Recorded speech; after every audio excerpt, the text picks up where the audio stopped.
You are a small business owner, an introvert, and you've been building something good. A service, a skill, a product.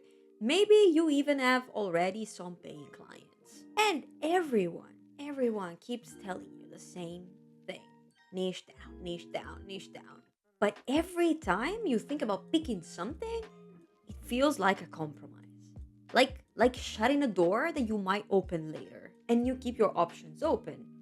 And you also wonder why your marketing is not working like it should, the way that works for everybody else. Today, I'm gonna tell you why. And by the end of this, I'm gonna walk you through why this is happening and why niching down is not exactly what you think it is. So, why do you feel this resistance? So, the resistance you feel is not because you're not committed or maybe not serious about your business. Actually, in my experience, not even completely your fault. It's because niching advice starts in the wrong place.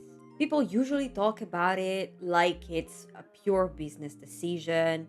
You narrow the market, you become a specialist, you increase your price, yada, yada, yada. That is usually the standard thing you hear. But that says nothing about the real reasons why you should do it and the real power that finding your own niche has.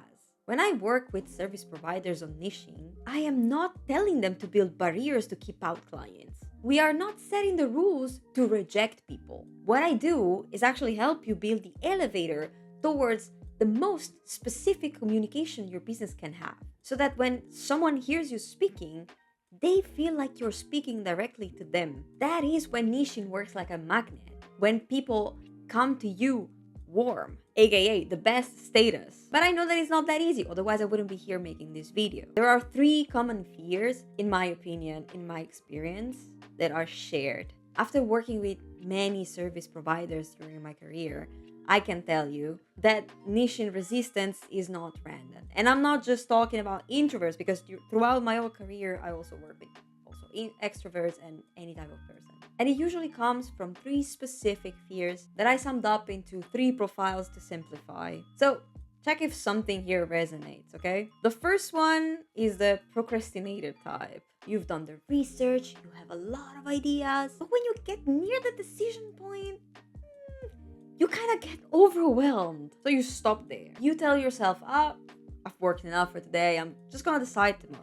Then tomorrow never comes, and when you remind yourself that you should do that work, that you should think about it again, you question everything you've been doing so far. So you start from scratch again and again and again. Apparently, decision fatigue is your second name. Though the underlying problem is actually much simpler than that. And it's actually that all the ideas that you've had and you've researched and you've seen are all kind of plausible. That you have multiple things that seems exciting for you. So you feel like niching down, it's a bit of a constraint. So your fear underneath is, what if I close myself into a cage? Then there's a second one. I think that this is kind of the most common, but you tell me. This is the FOMO type, the fear of missing out type. You are just scared to commit because what if there's another option you haven't considered yet? What if you specialize in working with female coaches and then there's also the male coaching and you're so good at it, so you miss out on working with them, and that could have been your breakthrough.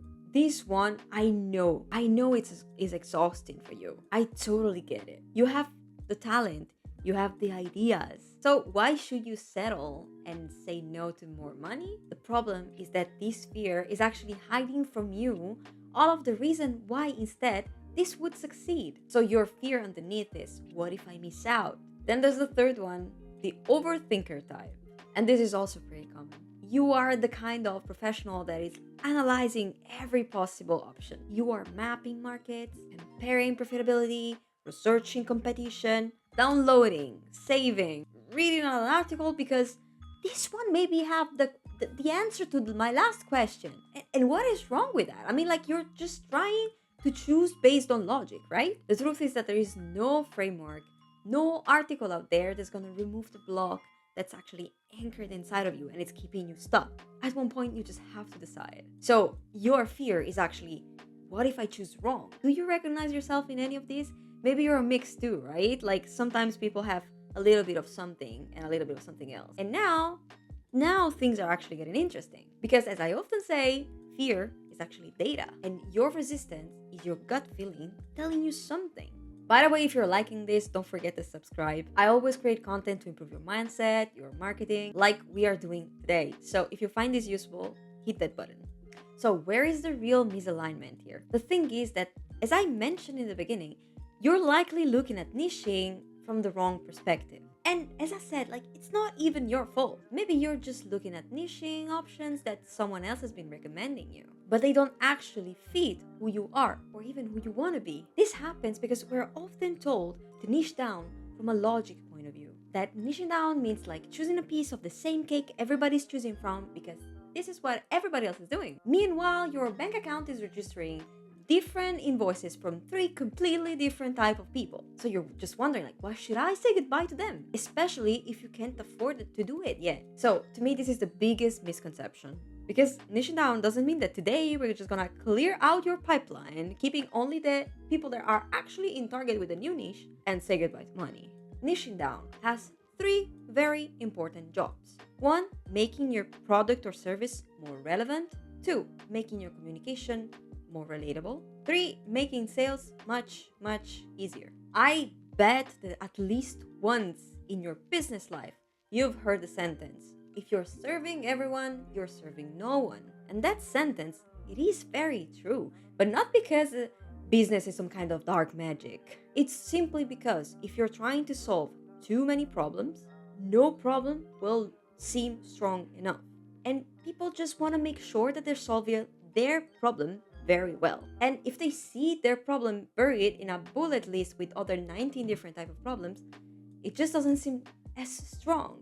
At the same time, you're looking at niching from the wrong point of view, because niching is not trying to force yourself into a specific box, but it's actually to find a niche that works well for you. Imagine finding a niche where every client is aligned, sales are super easy, and every job you actually get brings you joy and fulfillment. I mean, sounds like a dream, right? Niching down just means that you're trying to do your best, everything you can, to talk very directly to the people you actually want to work with, to speak directly to their deeper needs so that your business will feel much more satisfying and easier. And if a client comes that still wants to work with you and it's out of your niche or comes maybe from a parallel niche, by all means, you can work with them. What matters is that you both feel good about it. So let me give you a quick example on this, okay? Let's pretend that you are a physiotherapist, okay?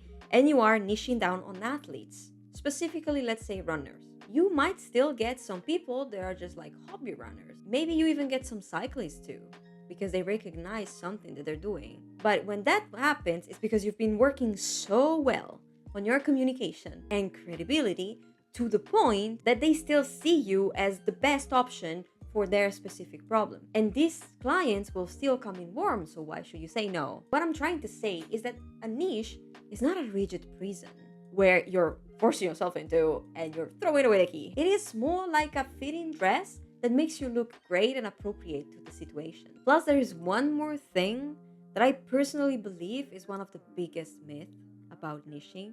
So let me ask you, what if is not about business at all? I mean, of course it is. But the point is, it's not just about that. Of course, I'm talking from my point of view here, okay? And my own expertise. But when I think about niching, I strongly think about communication more than just a business decision. I think about who do I want to speak to specifically? What problems do I want to address? What words do I want to use? What examples do I want to provide? Because the more specific you go, the more people will resonate. When you niche down, you speak so directly, so specifically to one specific group of people that they feel seen, they feel heard and understood deeply. And when they feel understood, they come to you because they know you get them. You get them better than anybody else. You won't have to convince them about anything because they likely will come to you with the decision already made in their heart. And yes, this means that selling becomes also easier. Imagine having a conversation with someone that's literally telling you that they think that you're their person. No need to be pushy or convincing. Your communication is so aligned with them already that they recognize themselves in that. So that's doing the leverage. That's doing the hard work, not you on the call. And that's the strongest magnet that you can have. But it only works if you are specific. I want to give you a little help because I know that this is not easy. When you're sitting there resisting niching, this is what is probably happening. You are either caught in one of the three irrational fears I mentioned, so procrastination, the FOMO, or the overthinking. And that means you have to eradicate the fear, understand what your niche is, and then just sit with it for a while. Or you are looking at options that don't really align with you, with who you are or where you want to be. And that's your gut feeling telling to look for something that's more aligned. But none of this will happen if you do not detach yourself from those irrational fears, because you have to open yourself to change. That, by the way, is completely reversible if you realize midway that that niche is not for you, or that you pick something that you don't enjoy. To help you in this, I actually created a very easy quiz to understand what is your biggest irrational fear and how you can fight it as of today. So you can actually see where you're at and what the next step looks like for you. If you want to find out what is your profile, I'm going to leave the link in the description. I made it short, I promise. It's just 5 questions. And with that, with your profile, I'm going to send you some useful emails to try and get you unstuck. So go there, take the quiz, tell me what you found out. You know, I always read you. So by all means, write me back if you have questions or anything. I'm always curious to hear how you're doing. I'm sending you lots of good luck with this. I know it's hard. You can do this. And I'm gonna see you either in the next video or hopefully in the next Substack. If you want, link in the description too to subscribe to my newsletter. Bye.